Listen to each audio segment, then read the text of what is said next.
eh, contoh ya, ini contoh dulu lah, contoh ya.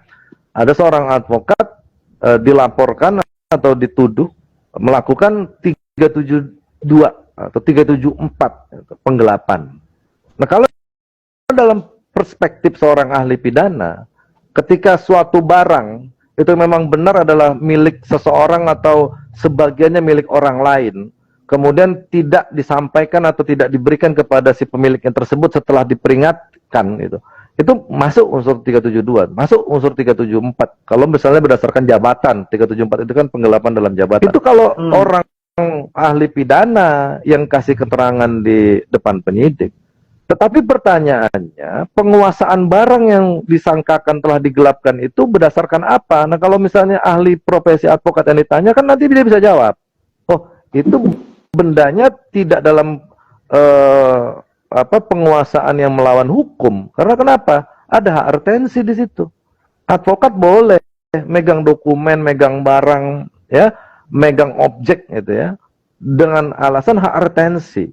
Dan ini harus dilindungi dan tidak boleh dipidanakan dengan 372-nya, dengan 374-nya itu nggak boleh. Inilah yang namanya kriminalisasi. Nah, itu baru masuk ke pertanyaan tadi. Bagaimana kalau sekiranya terduga jadi tersangka? Tanya dulu.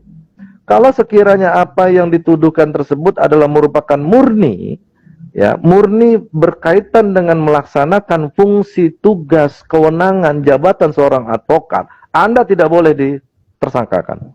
Anda tidak boleh dijadikan terlapor. Nah, dalam satu kasus, ketika sudah naik jadi status tersangka dan kita pastikan bahwa apa yang jadi pokok dari dugaan tersebut adalah memang adalah merupakan sesuatu yang dilindungi oleh undang-undang, kita perapit, Kak. Diperapitkan waktu itu. Diperapitkan, dilakukan pra-peradilan terhadap penetapan tersangka ini. Bahwa organisasi advokat tidak menyetujui penyematan status tersangka terhadap anggotanya. Apa pasal? Nah, nanti dijabarkan itu. Dijabarkan itu.